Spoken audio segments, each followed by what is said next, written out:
Hello everyone. आज की video में हम ये पहचानेंगे कि कौन सा स्टॉक स्ट्रॉन्ग है और कौन सा स्टॉक स्ट्रॉन्ग नहीं है अपने प्राइस एक्शन के हिसाब से। जैसे अभी मैं कुछ दिन पहले देख रहा था कि जो निफ्टी का आईटी इंडेक्स है उसने काफ़ी बड़ी कैंडल बनाई, ठीक है ना।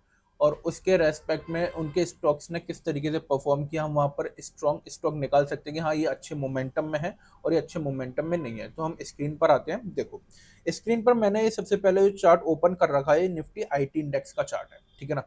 अगर आप इसको आईटी इंडेक्स का चार्ट देखोगे तो आईटी इंडेक्स के चार्ट के अंदर क्या दे रखा है कि एक बड़ी कैंडल बनाई बाजार ने, उसी के अंदर कंटिन्यूअसली सारी छोटी छोटी कैंडल बन रही हैं। तो इसका मतलब क्या है, आईटी का सेक्टर जो है स्ट्रांग तो है और उसी के रेस्पेक्ट में सारी कैंडल बन रही है, ना ही ऊपर ब्रेकआउट करा ना ही उसने नीचे ब्रेकआउट करा। अब इसके रेस्पेक्ट में, क्योंकि एक आईटी का इंडेक्स है, इसके रेस्पेक्ट में अब इसके शेयर्स आएंगे, लाइक टीसीएस हो गया, इन्फोसिस हो गया, विप्रो हो गया, कोफोर्ज हो गया, काफी सारे शेयर आएंगे। अब हम उसमें ये पहचानेंगे कि इसमें कौन सा स्टॉक स्ट्रांग है और कौन सा नहीं है। जैसे सबसे पहले मैं इसके अंदर इन्फोसिस को चेक करता हूं, इन्फोसिस का चार्ट किस तरीके से क्या कह रहा है। जैसे देखो, अभी हमने निफ्टी के आईटी इंडेक्स के अंदर क्या देखा कि एक ही कैंडल के अंदर सारी कैंडल्स आ रही है और जो कैंडल है ये वन डे की है, ठीक है।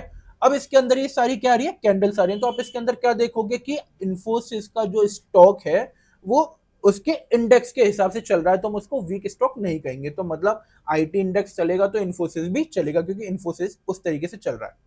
इसी के रेस्पेक्ट में टीसीएस भी आता है, टाटा कंसल्टेंसी सर्विस।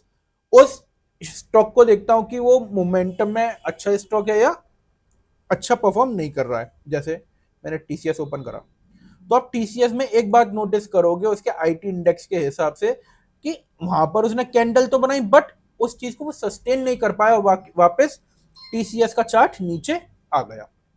इसी चीज में अगर मैं, ये तो मेरा यहाँ पे क्या हो गया, वीक स्टॉक हो गया, क्योंकि ये इंडेक्स के हिसाब से नहीं चल रहा है।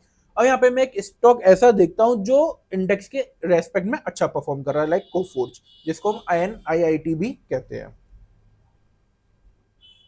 अगर मैं कोफोर्ज की बात करूं, अब कोफोर्ज का चार्ट देखिए, कोफोर्ज ने एक कैंडल बनाई, इसके रेस्पेक्ट में ये शेयर ऊपर ही निकलता चला गया। तो इसका मतलब क्या कि कोफोर्ज के अंदर मोमेंटम अच्छा बना हुआ है एंड ये स्ट्रॉन्ग स्टॉक है, किसके रेस्पेक्ट में, उसी के अपने इंडेक्स के रेस्पेक्ट में।